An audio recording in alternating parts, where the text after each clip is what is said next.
Israel ने Gaza में Jabalia पनाह गुज़ीन कैंप पर एक और मिसाइल दाग दिया। कतर की सालिसी में मिस्र, हमास और इसराइल के दरमियान मुआहदा होते ही रफा क्रॉसिंग से 81 जख्मियों और 500 गैर मुल्कियों को मिस्र मुंतकिल कर दिया गया। सेनेट में इसराइली जारियत के खिलाफ फलस्तीन से ज़ाहरी यकजहती की करारदाद मंजूर। हॉलोकास्ट के बाद किसी रियासत ने ऐसा कत्लेआम और जंगी जराइम नहीं किए। सेहूनी जराइम के पुष्पनाही करने वाले भी शरीक जुर्म करार। चेयरमैन सेनेट का करारदाद की कापी दुनिया भर के पार्लियामेंट्स को भिजवाने का हुक्म।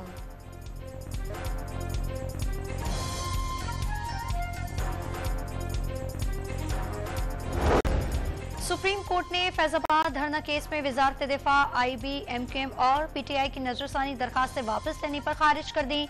वफाक की फैक्ट फाइंडिंग कमेटी और इलेक्शन कमीशन की अमल दरामद रिपोर्ट मुस्तरद। जिम्मेदारों के तयन के लिए इंक्वायरी कमीशन तश्कील देने की हिदायत।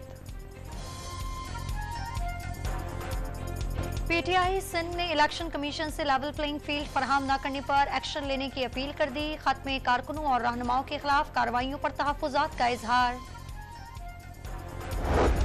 मुस्लिम लीग नून और पीपल्स पार्टी की हुकूमतों में करप्शन में इजाफा हुआ। अगर अगले इंतखाबात शफाफ ना हुए तो मुल्क में जमहूरियत नहीं रहेगी। अमीर जमात इस्लामी का खिताब। निगरान हुकूमत और IMF के दरमियान पहले जायजा मुज़ाकरात कल से शुरू होंगे। मुतालिका वजारतों और डिवीजन से डाटा वजारत खजाना को इरसाल। हुकूमत पहले जायजे की कामयाबी से तकमील के लिए पुरुमीद। जायजे की कामयाबी पर पाकिस्तान को तकरीबन $70 करोड़ की दूसरी किस्त मिलेगी।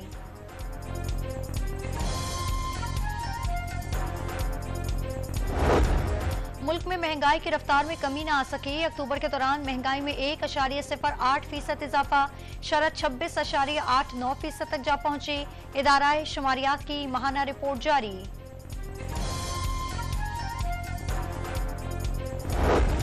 यूटिलिटी स्टोर्स पर घी और कुकिंग ऑयल की कीमत में ₹7 कमी कर दी गई। सबसे ज्यादा फायदा कराची जोन के सारिफीन को होगा। कराची जोन के लिए नई कीमत कम मुकर्रर की गई है। पाकिस्तान स्टॉक एक्सचेंज में तेजी। 100 इंडेक्स 400 से ज्यादा पॉइंट्स इजाफे से 52,342 पर बंद हुआ। ओपन मार्केट में $50 पैसे, इंटरबैंक में ₹1.17 महंगा हुआ। और वर्ल्ड कप के 32वें मैच में जनूबी अफ्रीका और न्यूजीलैंड मद्दे मुकाबल। कीवीज की शिकस्त पर पाकिस्तान के सेमीफाइनल में पहुंचने के इम्कानात बढ़ जाएंगे।